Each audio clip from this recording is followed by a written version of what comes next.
Corona से विश्व भर में त्राहिमाम है। सभी को इंतजार है तो बस इसके असर के खत्म हो जाने का।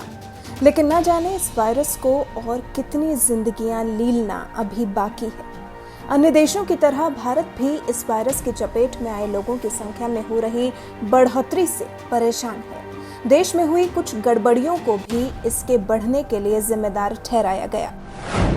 जैसे दिल्ली के निजामुद्दीन मरकज में तबलीगी जमात धार्मिक कार्यक्रम में सैकड़ों लोगों का शामिल होना और उसके बाद वहां से देश विदेश के कोने कोने में पहुंच जाना, जिससे कोरोना का संक्रमण बढ़ा और तबलीगी जमात पर कई गंभीर आरोप लगाए गए।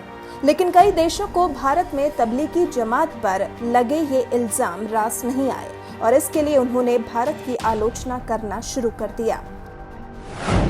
यहाँ दिलचस्प बात यह है कि भारत की आलोचना करने में वो देश भी शामिल रहे जिन्हें भारत ने कोरोना संकट से लड़ने में मदद की। बात कर रहे हैं हम कुवैत की। अपने देश में कोरोना से लड़ने के साथ साथ भारत ने अन्य देशों की भी इससे पार पाने में मदद की कोशिश की, लेकिन फिर वही देश मुस्लिमों के बहाने भारत की आलोचना करने से भी पीछे नहीं रहे।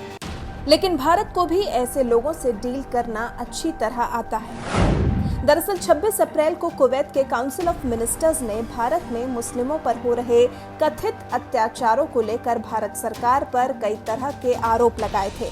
फिर कुवैत ने ट्विटर पर भी भारत के खिलाफ काफी तीखे शब्दों का प्रयोग किया था, जिसका जवाब भारत ने मात्र 24 घंटे में ही दे दिया। 27 अप्रैल को भारत के विदेश मंत्रालय ने इसके लिए कुवैत को आड़े हाथों लिया, जिसका असर ये हुआ कि मुस्लिमों के बहाने भारत पर हमलावर हो रहा कुवैत सीधी चाल चलने लगा। कहने लगा कि वो तो भारत के साथ अपने रिश्तों को अहमियत देता है और भारत के आंतरिक मामलों में दखल देना नहीं चाहता। भारत के विदेश मंत्रालय ने कुवैत की तरफ से लगाए गए इल्जामों पर स्पष्टीकरण दिया और कहा कि कुवैत की सरकार ने हमें यकीन दिलाया कि वो किसी भी प्रकार से भारत के आंतरिक मामलों में दखल नहीं देंगे।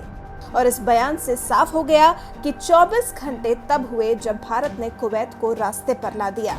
भारत में मौजूद कुवैत के राजदूत का भी बयान सामने आया। उनके मुताबिक भारत और कुवैत दोनों देशों के आंतरिक मामले में हस्तक्षेप न करने का पालन करते हैं और दोनों देश एक दूसरे की संप्रभुता का भी सम्मान करते हैं। आपको ज्ञात ही होगा कि भारत ने अभी हाल ही में कुवैत की मदद मांगने पर अपनी रैपिड रिस्पांस टीम को वहां भेजा था, जहां टीम ने कुवैत को टेस्टिंग किट के इस्तेमाल साथ ही कोरोना मरीजों के इलाज में मदद की थी। उसके बाद भी कुवैत की तरफ से ऐसी बयानबाजियों का जवाब देना जरूरी था। पिछले कुछ दिनों से अरब के कुछ देश धड़ल्ले से भारत के खिलाफ सोशल मीडिया पर अनाप शनाप चीजें पोस्ट कर रहे हैं, जिसके बारे में खुलासा हुआ था कि ये सब पाकिस्तान के साइबर वॉरफेयर की एक चाल है। दरअसल पाकिस्तान भारत और अरब देशों के बीच में स्थापित संबंधों को अपनी कूटनीति के जरिए खराब करना चाहता है, लेकिन भारत ऐसी परिस्थितियों से निपटना अच्छी तरह जानता है। साथ ही ये भी जानता है कि पाकिस्तान की नापाक चालों को कैसे नेस्तनाबूद करना है। अब कुवैत की भारत के खिलाफ लड़खड़ा रही चाल को भारत ने 24 घंटे में ही सीधा कैसे किया, वो तो आपने इस रिपोर्ट में देख ही लिया।